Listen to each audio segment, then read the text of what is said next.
As American civilization marched into the new century, the women of the land began to demand a measure of equality with the men.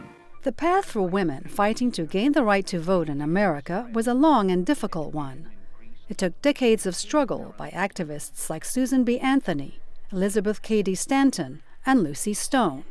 Now, a major new exhibition at the Smithsonian's National Portrait Gallery in Washington is presenting a rich visual history of the women's suffrage movement over a span of 130 years. The women's suffrage movement just didn't appear out of nowhere. You know, they had these abolitionist foundations, they had partnerships with the temperance movement, and that is really how they built momentum across the country in the very early stages.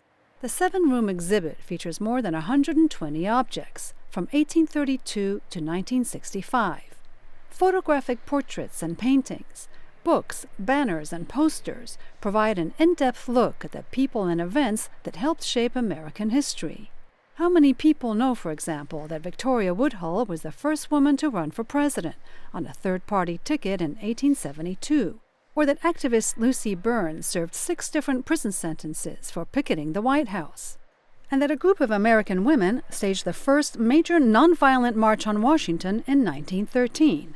Black women were organizing just as much as white women. About a third of the collection represents women of color, including African Americans who were often excluded by white women from major suffrage organizations. This exhibition works to show a more complete history of the women's suffrage movement by looking at biographies of African Americans, Native Americans, and other women of color to complement maybe the better known story that we have in our textbooks.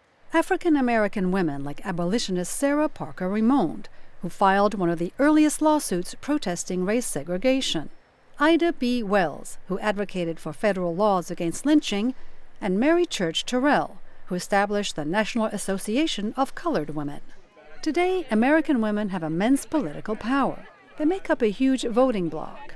More than 120 women now serve in Congress, and many others are in major leadership roles. If you start from where the exhibition starts in 1830s, and then trace that thread with the suffrage movement up to this very day when women are actually leading our country, you can see the great continuum and the grand sort of narrative journey that these women had to undergo to achieve that.